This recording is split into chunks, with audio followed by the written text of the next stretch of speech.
Hello കുട്ടീസ്, എല്ലാവരും സുഖമായിട്ടിരിക്കുന്നു എന്ന് വിചാരിക്കുന്നു. അരുണിമ മിസ്സാണ്. അപ്പോൾ ആനുവൽ എക്സാമിൻ്റെ ഒരു തിരക്കിലൊക്കെ ആയിരിക്കും നിങ്ങളെല്ലാവരും ഉണ്ടാവുക. ഇനിയിപ്പോൾ കുറച്ച് ദിവസങ്ങൾ കൂടെ എക്സാമിനുള്ളൂ. ഒരുപാട് കാര്യങ്ങൾ നമുക്ക് പഠിക്കാനുണ്ട്, ആദ്യം മുതൽ അവസാനം വരെയുള്ള പാഠഭാഗങ്ങൾ. അപ്പോൾ എല്ലാവർക്കും നേരിടാൻ വേണ്ടി പോകുന്ന ഒരു പ്രശ്നമാണ്, നിങ്ങൾ എന്ത് ചെയ്യും? ആദ്യ ഭാഗങ്ങളൊക്കെ പഠിച്ചിട്ടുണ്ടാവും, അതൊക്കെ ഓൾറെഡി മറന്നും പോയിട്ടുണ്ടാവും. ഇതൊക്കെ നമുക്ക് എന്ത് ചെയ്യണം? ഇനിയുള്ള കുറച്ച് ദിവസങ്ങൾ കൊണ്ട് ഒന്നുകൂടെ ഒന്ന് പഠിച്ച് സെറ്റാക്കണം. പുതിയൊരു സിലബസ് കിട്ടിയതുകൊണ്ട് തന്നെ ആദ്യം മുതൽ അവസാനം വരെയുള്ള ഭാഗങ്ങൾ നമ്മൾ പഠിക്കേണ്ടതും അതിനകത്ത് നിന്ന് ഏതൊക്കെയാണ് ഇമ്പോർട്ടൻ്റ് പാർട്ടായിട്ട് വരിക എന്നുള്ളത് മനസ്സിലാക്കുകയും ഒക്കെ ചെയ്യുക എന്ന് പറയുമ്പോൾ കുറച്ചധികം തന്നെ ടാസ്ക് നിങ്ങൾക്കുണ്ട്. അപ്പോൾ ഈ ടാസ്ക് ഒന്ന് ലഘൂകരിച്ചാലോ? അതിനു വേണ്ടിയിട്ടാണ് സൈലത്തിൻ്റെ എൻഡ് ഗെയിം ബാച്ച് ഉള്ളത്. ഓൾറെഡി വജ്ര ബാച്ചിൽ ജോയിൻ ചെയ്ത മക്കൾക്കാണെങ്കിൽ എങ്ങനെയാണ് സൈലത്തിൻ്റെ ക്ലാസ്സുകൾ പോകുന്നത് എന്നുള്ളത് കൃത്യമായിട്ട് അറിയാം. എന്നാൽ ഈ എൻഡ് ഗെയിം ബാച്ച്, അതായത് റിവിഷൻ ബാച്ചിലേക്ക് ജോയിൻ ചെയ്യുന്ന മക്കൾക്ക് കുറച്ച് കൺഫ്യൂഷൻസ് ഉണ്ടാവും. അവർക്ക് വേണ്ടിയിട്ടാണ് ഈ വീഡിയോ.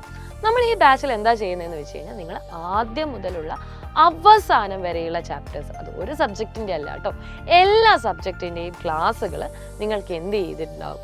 ലൈവായിട്ട് നമ്മുടെ ആപ്പിൽ കാണും, അതും സിസ്റ്റമാറ്റിക് ആയിട്ടുള്ള ഒരു ഓർഡറിൽ. മാത്രമല്ല, നിങ്ങൾക്ക് ചാപ്റ്റേഴ്സിൻ്റെ ക്വസ്റ്റ്യൻസ്, ഇമ്പോർട്ടൻ്റ് ആയിട്ടുള്ള ഏരിയാസ് ഏതാണെന്ന് സ്പെസിഫൈ ചെയ്ത് പറയുകയും അത്തരത്തിലുള്ള മോഡൽ ക്വസ്റ്റ്യൻസ് നിങ്ങളിലേക്ക് എത്തിക്കുകയും ചെയ്യും. അപ്പോൾ നിങ്ങളുടെ ജോലിഭാരം എന്ത് ചെയ്യും?